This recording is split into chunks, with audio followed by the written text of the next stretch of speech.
In the city, a thriving metropolis encompassing 1/3 of a billion souls, a man can change his world as easily as crossing the street. It is a place of a million cultures, the world in microcosm. For some, it is their last hope for survival. For others, it is their playground. And for others yet, it is their hunting ground. Isaac Sarason is a talented hacker, a doctor of applied network theory, trusted employee of British Telecom-Sprint. He lived in a world which 90% of his fellow citizens can only imagine. And he has a problem. His health is failing. His job is on the line. His world is crumbling around him. He wants out. And the street is his only escape. What happens when the life you dreamed of is killing you? What do you do when you find yourself hijacked? Colbyjack.net is proud to present Firmware, Hijacked, written and performed by R.L. Ferguson.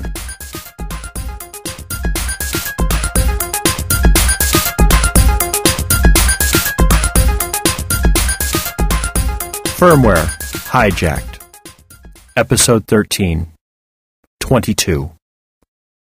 When I first joined British Telecom-Sprint, I was one of thousands working in vast cubicle mazes. We were part of the enormous collective workforce at the heart of every corporation. The job provided no challenges. When you are part of the programming pool, the jobs you receive are nothing more than snippets of code, 100 lines here, 100 lines there, no sense of what you are making. The process started high above us in some president's office. Said president needs a new bit of code to solve a problem, or make one for another corporation. You never are sure of which you are part of. He sends it down to a developer.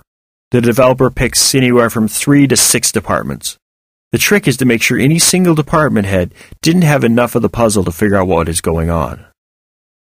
Department heads understanding their projects is bad for security. The department head, with his fraction of a project, selects between 16 and 32 teams to do the actual coding. Each team consists of 4 to 16 programmers rotated between teams every 3 months in order to prevent someone actually figuring out what was going on. Each team lead received a sliver of the project to be further subdivided and given out to the programmers of the team. I started on one of those teams. Murray was my department head.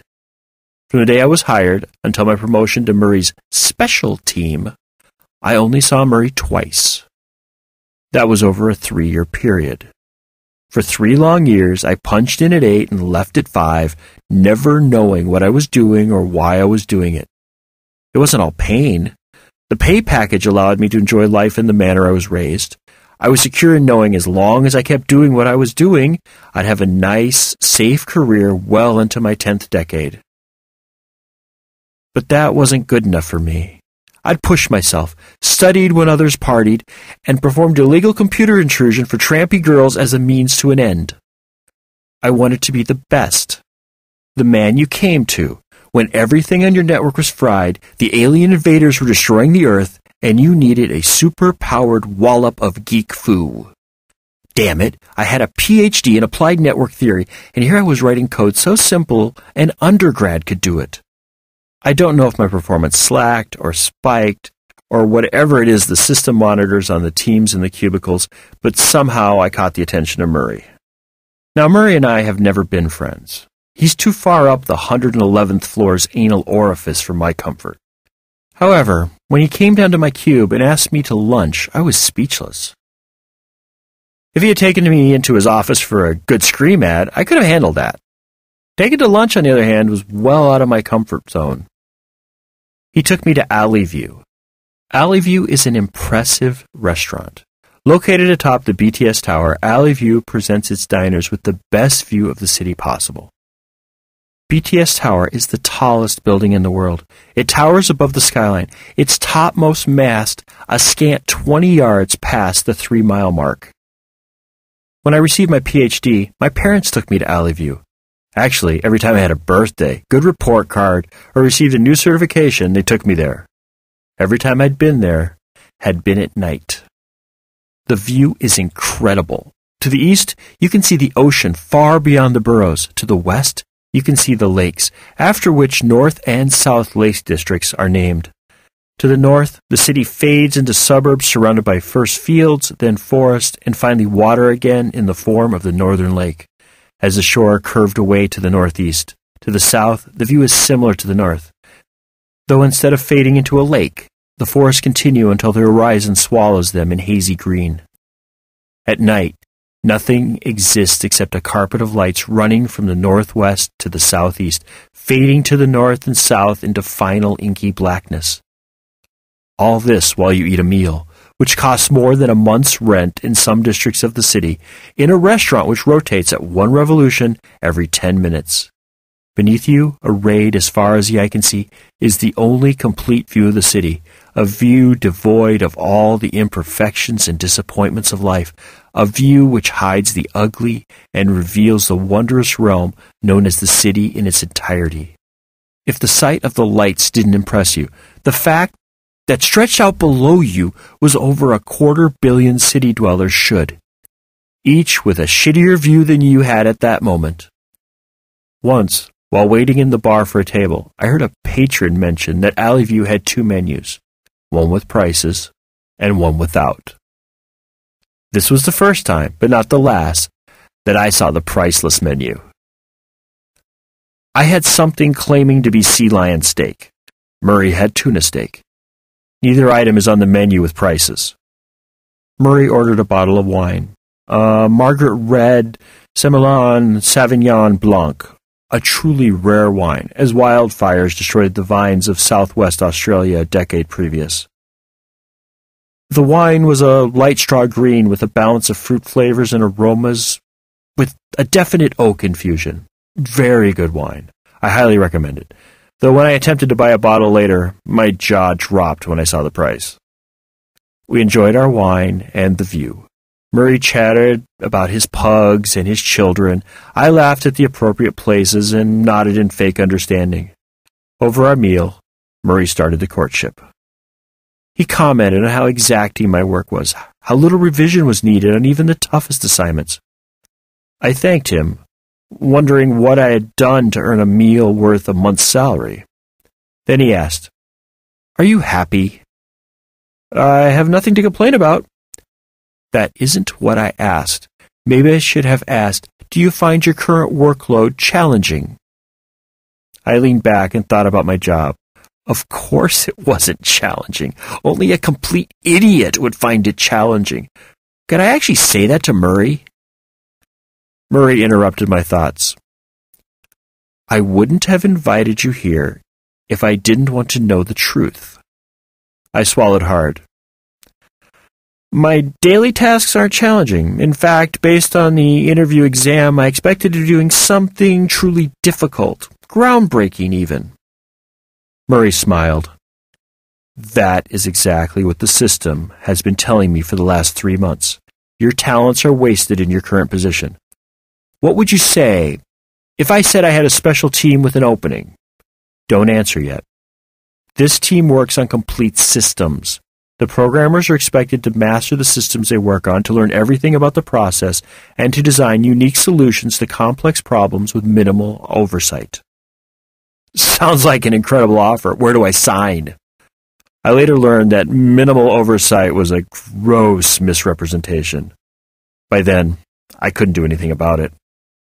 Over dessert, Murray told me about the special team, the special requirements BTS placed on those who earned a position of such caliber.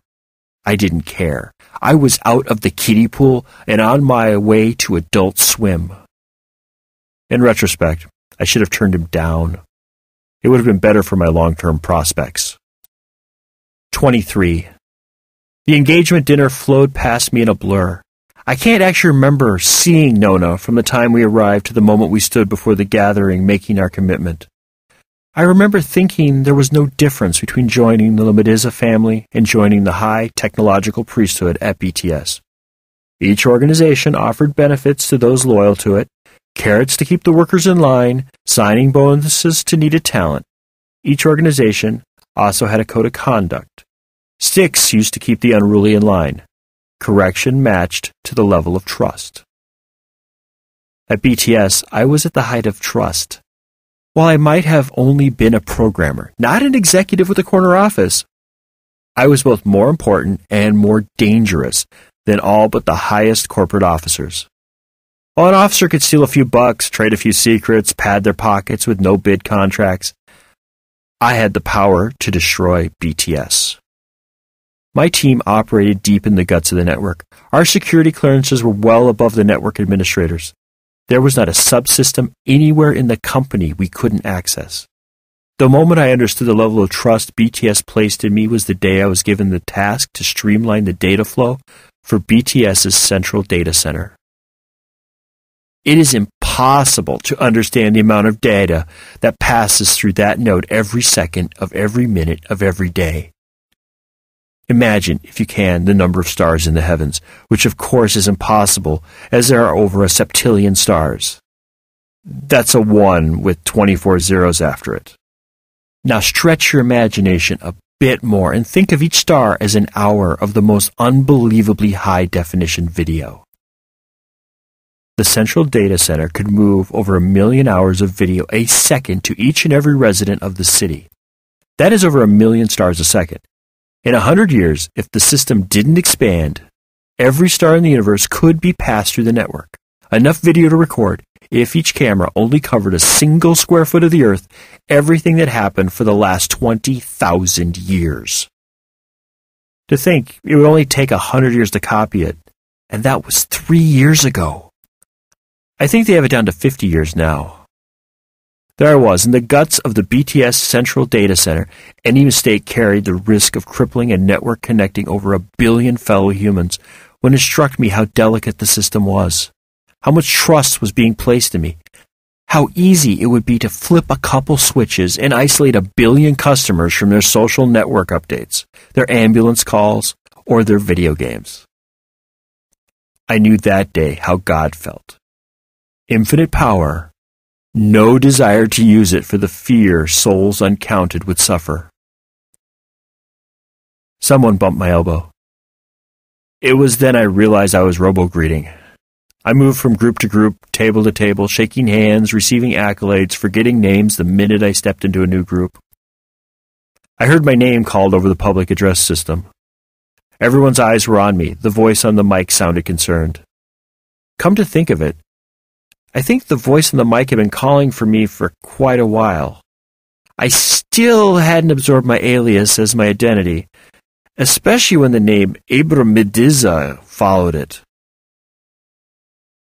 I waved toward the stage where Sergio stood holding the mic and staring at me. "Are you with us, Ishmael?" I moved toward Sergio. It was then I noticed a space stood clear before the stage. Nona stood waiting. I swore she looked like the Madonna, all in blue and white with a shy smile on her face. "We have to be gentle with Ishmael," Sergio said into the mic. "If any of you married gentlemen have a cheat sheet for him, it would be much appreciated." As I approached the stage, Dimitri stepped up to me and whispered, "Stand beside Nona, on her left. Hold hands. Look like you want to be here." Older men called rude advice as I found myself beside Nona. I held her hand with my right hand and squeezed. She squeezed back. I glanced over and smiled. Nona smiled while tears ran down her cheeks. Sergio motioned for silence. He stepped before us, gave us a wink, and then addressed the gathering. "When I first heard these kids were getting hitched, wow, I was blown away." Sergio paused to let those in the know, everyone present, I was sure, have time to tut and chuckle. "Many of you don't know Ishmael. Most of us, in fact." He paused for laughter. Sergio hammed it up for the next 30 minutes while Nona and I stood there before the gathered community. He told stories about Nona, funny stories, little vignettes about her terrorizing Bebia Chicomia. Every story was lighthearted, never a tear, never a mention of her missing parents. He told them about me. It was obvious he had taken every drop of information Mosbana stole from my phone and turned it into comic gold. Most of what he told came from my public social networking pages. But some stories were too exact, too personal, things I never put down on paper or on any network. I shot Sergio dirty looks as he told my life story to complete strangers. Imagine, if you will, a stranger stood before a crowd telling stories you've only shared with one other person. A friend you know you can never see again without risking your life. How did he know all of this? It is my honor to present to you the future Mr. and Mrs. Ishmael Ebramenza. For Nona, the daughter I have never had, I have selected my wife, Nina, to be her kumbara. That's matron of honor to you, Ishmael. Baby Chicomia will select 3 girls from her home to stand with Nona. Sergio pointed a finger at Baby Chicomia. Pixie will be one of those chosen. Baby Chicomia clenched her fist in defiance, then nodded acknowledgement. For Ishmael, I have appointed Dmitri Persaladiza as Kumbura. That's best man for Ishmael. Sergio paused to let the room laugh at me. Dimitri's men will serve as Ishmael's groomsmen. In the good old days in the old country, marriages were much simpler. A young man would see a girl he wanted to marry. He'd gather up a posse of his best and closest friends who'd be more than happy to help him kidnap the bride. They'd make for the nearest church, where the friends would make sure the complaints of the bride's family were heard and ignored. Imagine ushers with clubs, and you get the idea. Dimitri's boys will serve this role. If anyone has any reasons why this couple shouldn't get married tomorrow, come talk to Dmitri. I'm sure he'll be reasonable. Dmitri hammed it up, casting an evil glare across the room. Sergio ended the announcement. Nona and I were besieged from all sides by another round of well-wishers. It would be another hour before I found myself with a moment to think. Nona was nowhere to be seen.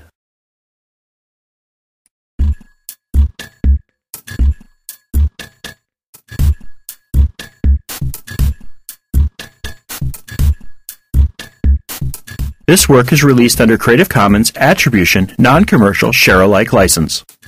Do what you want with it. Remix it, re-record it, transcribe it, share it. Just don't sell it or change the terms of the license.